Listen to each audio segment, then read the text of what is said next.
ഗോപികൃഷ്ണൻ, ഇന്നലെ ദീപാദാസ് മുൻഷി പറഞ്ഞത് ഉച്ചയ്ക്ക് 2 മണിയോടെ പട്ടിക കൈമാറും എന്നുള്ളതായിരുന്നു. പക്ഷേ അതിന് കഴിഞ്ഞിട്ടില്ല.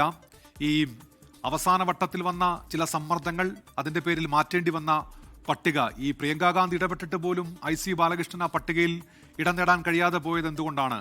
KR ഗോപികൃഷ്ണൻ.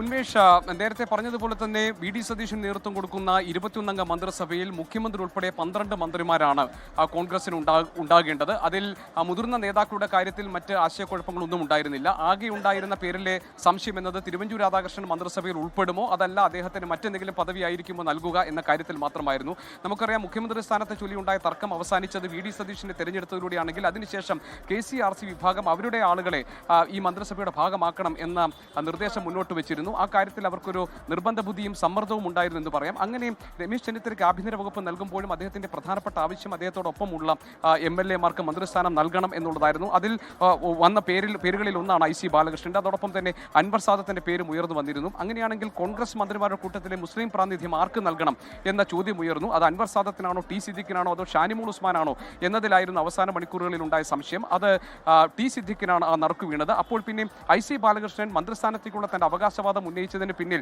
അദ്ദേഹം പറഞ്ഞത് പട്ടികവർഗ വിഭാഗത്തിന് ഒരു പ്രാതിനിധ്യം ഉണ്ടാകണം. അത് മുൻകാലങ്ങളിൽ ഉമ്മൻചാണ്ടി സർക്കാരിന്റെ കാലത്ത് പാലിച്ചിട്ടുള്ള കാര്യമാണ്. അതിൽ മാറ്റമില്ലാതെ പട്ടികവർഗ വിഭാഗത്തിന് മതിയായ പ്രാതിനിധ്യം മന്ത്രിസഭയിൽ നൽകും എന്ന വിശ്വാസമാണ് കോൺഗ്രസ് നേതൃത്വത്തെക്കുറിച്ച് സംബന്ധിച്ച് തനിക്കുള്ളത്. അതുകൊണ്ട് മന്ത്രിസ്ഥാനം എന്നത് അതിന്റെ ഏറ്റവും വലിയ അർഹത, ഒരു സ്വാഭാവിക നീതി എന്ന നിലയിൽ അതിൽ ഭാഗമാകേണ്ട ആളാണ് താൻ എന്ന നിലപാടായിരുന്നു അദ്ദേഹത്തിനുണ്ടായിരുന്നതും.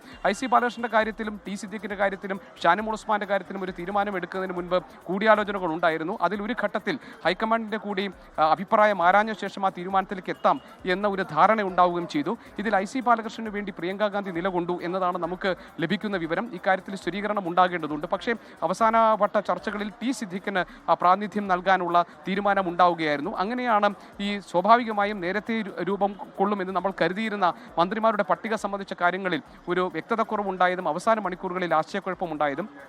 അതിനോടൊപ്പം തന്നെ ലീഗ് മന്ത്രിമാരുടെ കാര്യത്തിൽ തുടക്കത്തിൽ വീണ്ടും ഒരിക്കൽ കൂടി ഘടകകക്ഷികളായ മുസ്ലിം ലീഗിനോടും കേരള കോൺഗ്രസ് ജോസഫ് വിഭാഗവുമായി വീണ്ടും ചർച്ച ചെയ്യേണ്ട സാഹചര്യവും കോൺഗ്രസ് നേതൃത്വത്തിനുണ്ടായി. അതിൽ ഒരു പ്രധാനപ്പെട്ട കാര്യം, കേരള കോൺഗ്രസ് ജോസഫ് വിഭാഗം 2 മന്ത്രിസ്ഥാനം എന്ന ആവശ്യത്തിൽ ഉറച്ചു നിന്നതാണ്. രാവിലെയും മോൻസ് ജോസഫ് 24നോട് സംസാരിച്ചപ്പോൾ പറഞ്ഞത് 2 മന്ത്രിസ്ഥാനം എന്നത് സ്വാഭാവികമായ തങ്ങളുടെ അവകാശമാണ്, ആ കാര്യങ്ങളിൽ വിട്ടുവീഴ്ച ചെയ്യേണ്ട കാര്യമില്ല എന്നായിരുന്നു. അതിനെ തുടർന്ന് ചർച്ചകൾ നീണ്ടുപോവുകയും ഏറ്റവും ഒടുവിൽ കോൺഗ്രസിന്റെ ഇടപെടൽ, നേതൃത്വത്തിന്റെ ഇടപെടലിനെ തുടർന്ന് ഒരു അനുനയത്തിന്റെ പാതയിലേക്ക് കേരള കോൺഗ്രസ് ജോസഫ് വിഭാഗത്തെ കൊണ്ടുവരാൻ സാധിക്കുകയും ചെയ്തു. അങ്ങനെ മോൻസ് ജോസഫ് മന്ത്രിയാകുമെന്ന തീരുമാനമുണ്ടാകുന്നു. ചീഫ് വിപ്പ് സ്ഥാനവും കേരള കോൺഗ്രസ് ജോസഫ് വിഭാഗത്തിന് നൽകാൻ ഒടുവിൽ തീരുമാനിക്കുകയായിരുന്നു. പിന്നീടുണ്ടായ പ്രശ്നം ലീഗ് മന്ത്രിമാരുടെ കാര്യത്തിലായിരുന്നു. 5 മന്ത്രിമാരെ ലീഗ് ആവശ്യപ്പെട്ട സാഹചര്യത്തിൽ അത് ആരൊക്കെ ആയിരിക്കും എന്ന കാര്യത്തിലുള്ള ആശയക്കുഴപ്പങ്ങളുണ്ടായി. പാറക്കൽ അബ്ദുള്ളയായിരുന്നു ആദ്യം പട്ടികയിൽ ഇടം നേടിയതെങ്കിൽ പിന്നീട് PK ബഷീറിന് വേണ്ടി വലിയ സമ്മർദ്ദവും സമൂഹ മാധ്യമങ്ങളിൽ അദ്ദേഹത്തെ മന്ത്രിയാക്കണമെന്ന ആവശ്യമൊക്കെ സജീവമായി. ഇത് അവഗണിക്കാൻ ലീഗ് നേതൃത്വത്തിന് കഴിയാതെ വന്നു. അങ്ങനെ PK ബഷീർ ഈ സ്ഥാനത്തേക്ക്, ഈ പട്ടികയിൽ ഉൾപ്പെടുകയും പാറക്കൽ അബ്ദുള്ള പുറത്താവുകയും ചെയ്തു. അങ്ങനെ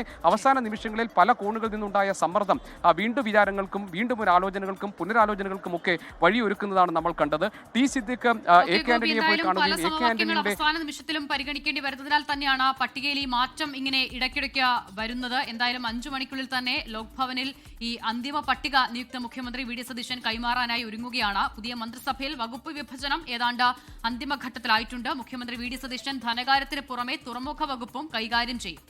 ആഭ്യന്തരവും വിജിലൻസും രമേശ് ചെന്നിത്തലയ്ക്കാണ്, റവന്യൂ സണ്ണി ജോസഫിനും, ആരോഗ്യം ദേവസ്വം വകുപ്പുകൾ K മുരളീധരൻ വഹിക്കും. ഗതാഗത വകുപ്പ് CP ജോണിന് എന്നാണ് ലഭ്യമാകുന്ന വിവരം.